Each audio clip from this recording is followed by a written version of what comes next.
اللہ نے ان چیزوں سے روکا نہیں ہے.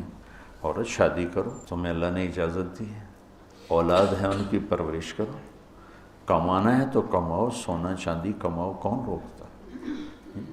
اور سواریاں اچھی رکھنی ہے تو رکھو. میرے نبی نے گدھے پر بھی سواری کی، خچر پر بھی کی، اونٹ پر بھی کی، اور اعلی نسل کے گھوڑوں پر بھی کی.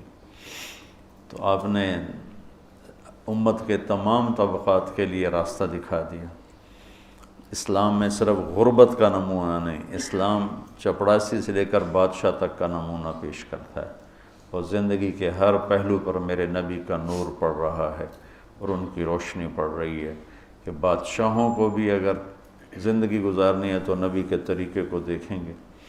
ایک دفعہ سعد بن عبادہ آپ کے لیے ایک جوڑا لائے کپڑوں کا، کہا جی آپ کو پہنانا ہے.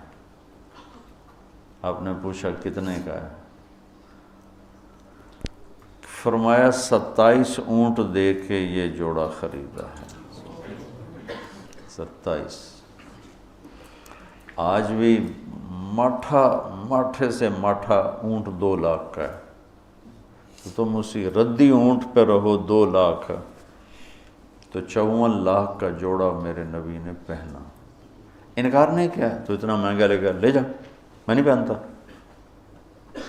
تو انکار کرتے ہیں نا، انکار نہیں کیا، پہنا، اتار دیا.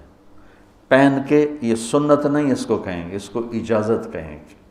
آپ نے اجازت دی کہ آپ کو پتہ ہے میری امت میں بادشاہ بھی آئیں گے، میری امت میں مالدار بھی آئیں گے، صنعت کار بھی آئیں گے، دولت مند بھی آئیں گے، میں نے سب کو نمونہ دینا ہے.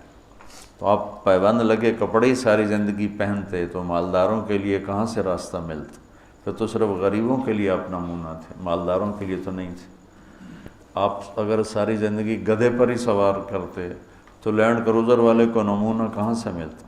پراڈو والے کو نمونہ کہاں سے ملتا؟ مرسڈیز والے کو نمونہ کہاں سے ملتا؟ تو میرے نبی نے اعلی نسل کے گھوڑے، سجل، ثقب، سبحہ، ورد، یعصوب، یعقوب، یہ گھوڑوں کے نام ہیں جو خوبصورت. آپ کا ایک گھوڑا تھا ورد گلاب کے پھول کو کہتے ہیں، کہ جیسے گلاب کا پھول سارے پھولوں میں نمایاں نظر آتا ہے، ایسے ہی وہ گھوڑا سارے گھوڑوں میں نمایاں نظر آتا تھا. سبحہ تیرنے کو کہتے ہیں، تو اس کا نام سبحہ تھا. جب وہ دوڑتا تھا تو لگتا تھا تیر رہا ہے. تو آپ نے اپنی امت کے مالداروں کو بھی راستہ دیا اور اپنی امت کے غریبوں کو بھی راستہ دیا. ایک دفعہ سعد بن عبادہ، یا رسول اللہ آپ کی دعوت کرنی ہے. میں کہا کرو. تو اگلے دن دیگچے چڑھے ہوئے آ گئے.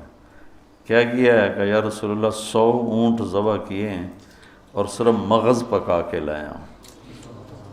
آپ کہتے اٹھا کے لے جا. اتنا اسراف کیا تو نے؟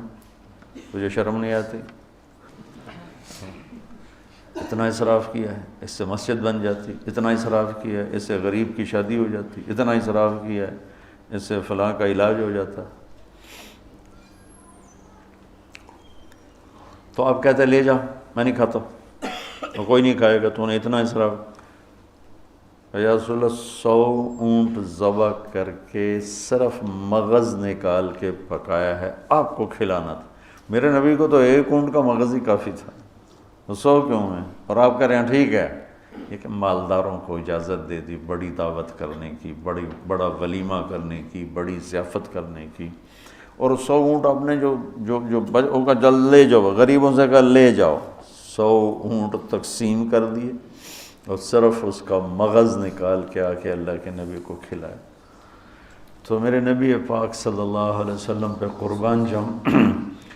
اب زندگی کے ہر خوبصورت پہلو پر آپ نور نبوت چمک رہا ہے، آفتاب نبوت چمک رہا ہے.